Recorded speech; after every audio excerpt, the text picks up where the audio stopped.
I want to start a little series taking a look at different visual artists whose works I admire, so let's kick that off with Walter Mika. We'll take a look at some work and then talk about the man himself. This particular Easter Bunny drawing is one of my favorite drawings of all time. The contented smirk, the vibrant colors, the way it's both neat and chaotic. The out of line bits feel proportionately out of line with each other that it loops back around to orderly. The way the different directions and angles encourage you to imagine the shading process, it just makes me happy. It's pleasantly centered and proportioned. I just like it. He was known to draw with Crayola markers, crayons, and oil pastels on the canvas with great intensity and force, sometimes with both hands at once. I like looking at the grain of his drawings and trying to figure out where and when he was drawing with both hands, picturing the angles that he's coming at the drawing from. His designs are very cute and happy. They often feature big smiles or an understated Mona Lisa-like smirk, but however he draws the smiles, they are always incredibly cute.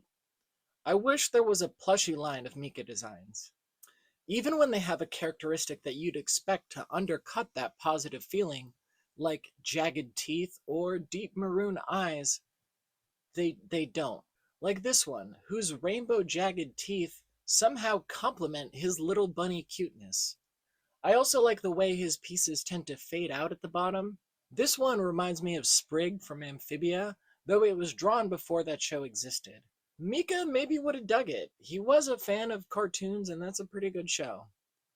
His first muse was Garfield, and he expanded from there, starting mostly with cartoon characters like Clifford the Big Red Dog. This piece is an interesting deviation from his standard style.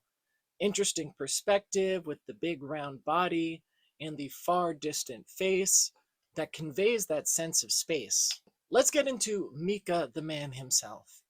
Mika was born with Down syndrome in Queens, New York, 1961. He began attending the Shield Institute's day program in 1982, and people began to notice his knack for drawing and enthusiasm for creating.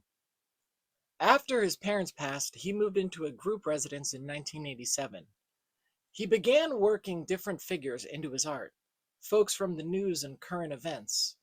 Events like 9/11 moved Mika deeply, which showed in his work with portraits of first responders like firefighters and police. In 2008, the election of Barack Obama influenced his art as well. I think in retrospect, we didn't get a lot of change, but many people did hope. After Bush, many people, myself included, felt like there was nowhere to go but up. Yeah. Obama was famously a great orator, and it was easy to get swept up in the idea of change. Many artists of the time did. Here I have an entire book just of works about Obama. Sadly, Mika is not in this book, but he is in this book here. Nonconformers, a really great book. I highly recommend it. Well written, filled with a lot of great art, and one of the more considerate books I've found on art from outside the ivory towers of privilege. Anyway, this Obama is very stylistically and proportionally different from his known works. I say known works very intentionally because I wonder how much of his unknown works are in different styles that we don't see. The art market prizes a certain kind of recognizability and conformity to a specific style, and there's nothing wrong with having a unique trademark style. It's very satisfying in a way to see a bunch of works that fit together.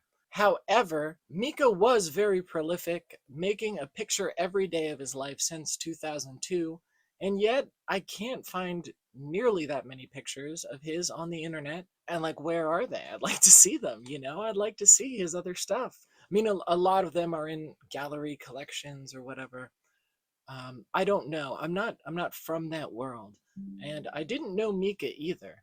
But like any artist that I talk about on here, He was much more than just an artist to those close to him.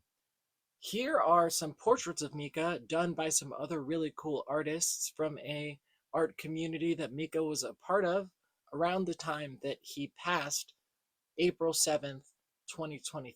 So he clearly left a mark. Mika produced a great body of work with many cute characters and designs, likenesses, using beautiful vibrant colors, and intriguing style to create contagiously smiling faces that brought joy to himself and countless people to this day and beyond. That's all for now, but please consider liking, commenting, and subscribing. I will be covering other artists as the mood strikes me, some music reviews, video essays. I have a couple videos in the works of art making tips, or more specifically, creativity tips. So subscribe, and my sincerest thank you for watching.